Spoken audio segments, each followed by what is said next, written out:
5,000 কোটি টাকা মানে $400 মিলিয়ন। আমি ডলারের হিসাব করলে বুঝতে পারি যে হাজার হাজার কোটি কত থেকে $500 বিলিয়ন মানে $1 বিলিয়নের অর্ধেকের একটু কম, অনেক বড় প্রজেক্ট। এখন এই প্রজেক্টটা তো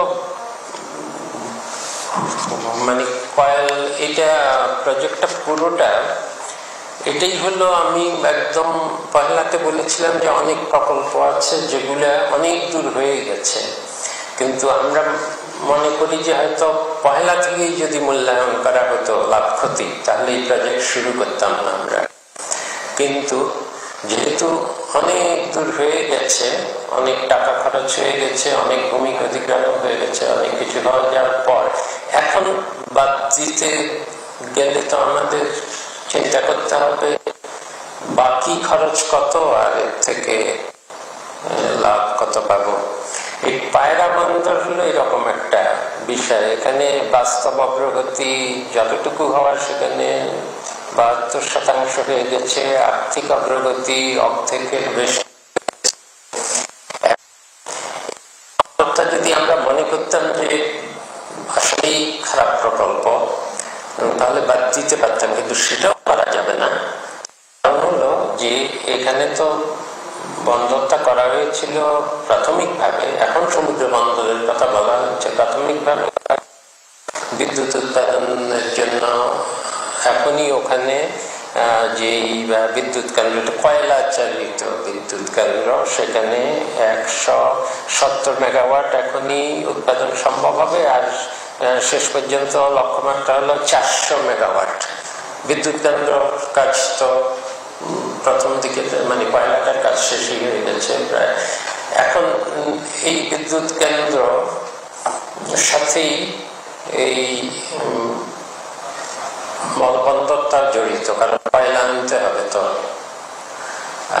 কিন্তু সমস্যা এখানে বিদ্যুৎ কেন্দ্র করার ফলে অনেক জমি নষ্ট হয়েছে। সুন্দরবনের একটা অংশ নষ্ট হয়ে গেছে, ওগুলো তার এখন কিছু করার নাই, নষ্টই হয়ে গেছে একটা অংশ। আমাকে বলা হয়েছে, নির্দেশনা দেওয়া হয়েছে একটা টিম নিয়ে গিয়ে আমি নিচে যেন পুরো প্রকল্পটা দেখে আসি। তার কারণ হলো কয়লা আনতেই হবে যদি বিদ্যুৎ কেন্দ্র চালু রাখতে হয়, এবং এত বড় বিদ্যুৎ কেন্দ্র তো চালু ফেলে দেওয়া যাবে না। কিন্তু এই কয়লা আনতে গেলে এখানে যে বন্দর, সমুদ্রের কথা বলা হয়েছে, আমি বলেছিলাম ঠিক আছে সমুদ্র বন্দর হয়তো হবে না, কারণ কোনো শ্যালো নাই, জাহাজ আসতে পারে না, তাহলে নদী বন্দর। যারা দেখে এসেছেন ফজল কবির সাহেব এবং আমাদের বাণিজ্য উপদেষ্টা, ওনারা বললেন এটা নদী বন্দর না, এটা একটা ঘাট বলা যেতে পারে। নদীর ঘাট আছে না, এটা পানির ডেপথ ওই রকমই। তার মানে হলো এই প্রকল্পের জন্য এটা শুধু তো এই এখন যে অর্থ বরাদ্দ দেওয়া না, এখন এটার জন্য ড্রেজিং এর জন্য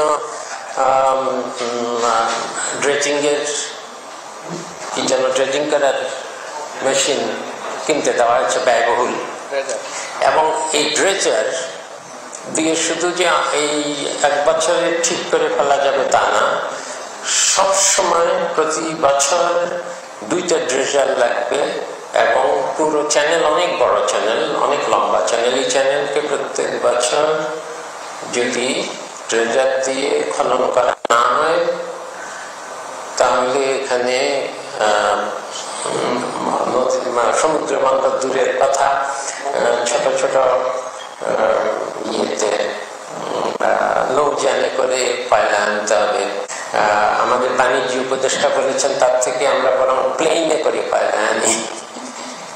এই ট্রেজারের যা খরচ প্রত্যেক বছর, এইরকম একটা মাঝামাঝি এসে একটা প্রকল্প, যেটা একটা অর্থনীতির জন্য একটা বিস্ফোরণের মতো প্রকল্প। এটা এই পায়রা প্রকল্প অথচ করার সময় কেউ দেখেনি যে এখানে কখনোই এই নদীতে বন্দর, নদী সমুদ্র বন্দর দূরের কথা, একটা নদী বন্দরও সম্ভব না বছর বছর ড্রেজিং ছাড়া।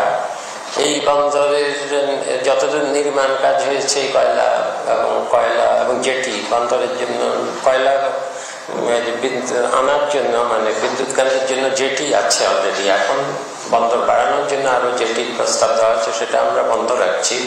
কিন্তু কয়লা আনার জন্য যে জেটি, সেগুলোকে সচল রাখা এবং রাস্তা, এখনো ভালো রাস্তা নাই, রাস্তা করা এবং ড্রেজিং করা, এগুলোর জন্য যদি অর্থ বরাদ্দ না দিই তাহলে তো এই কয়লা এই বিদ্যুৎ কেন্দ্র চলবে না, নদী বন্দর সমুদ্র বন্দর দূরের কথা। এই অবস্থায় কি করা যায় যদি আলোচনা করতে যাই, তাহলে তো আমাদের আর এই 15টা প্রকল্প পাশ করার প্রশ্নই উঠত না। আমরা এটা নিয়েই চলতে পারতাম আলোচনা। শেষ পর্যন্ত আমাকে বলা হলো যে আপনি যত এক্সপার্ট আছে নিয়ে গিয়ে দেখে আসেন, তারপর বলেন কি করা যাবে, সবচেয়ে উত্তম সমাধান কি। আমি এখনই বলতে পারি যে এর কোনো উত্তম সমাধান বলে কিছু নেই।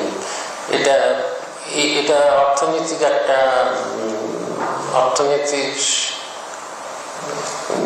তাত্ত্বিকভাবে একটা খারাপ প্রকল্প, অনেক দূর হয়ে গেলে আসলে কোনো সমাধান নাই।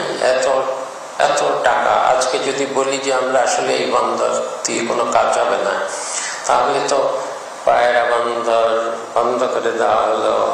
এটা তো আমরা সবচেয়ে বড় কথা বন্ধ করা যেত, কিন্তু এই বিদ্যুৎ উৎপাদন প্রকল্প তো বন্ধ করা যাবে না, এটা তো অনেক খরচ হয়েছে। এবং কয়লা ছাড়াও চলবে না, কয়লা আনতেই হবে।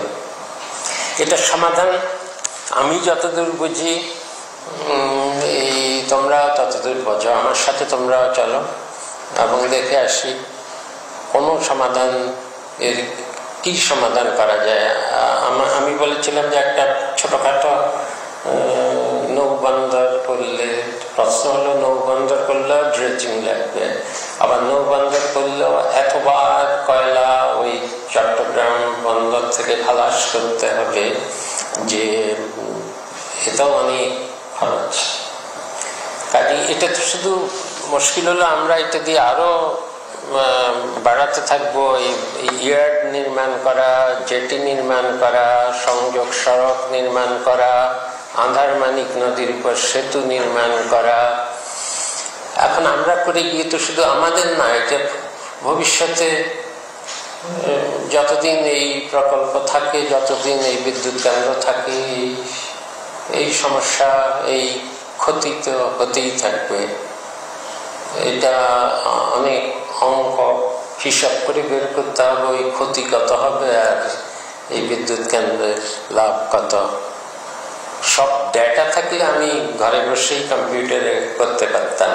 ভবিষ্যতে ডিসকাউন্ট রেট মেপে খরচ, লাভ, ক্ষতির, সামাজিক সব যদি তথ্য থাকতো, সেই সব তথ্য তো এই মুহূর্তে নাই।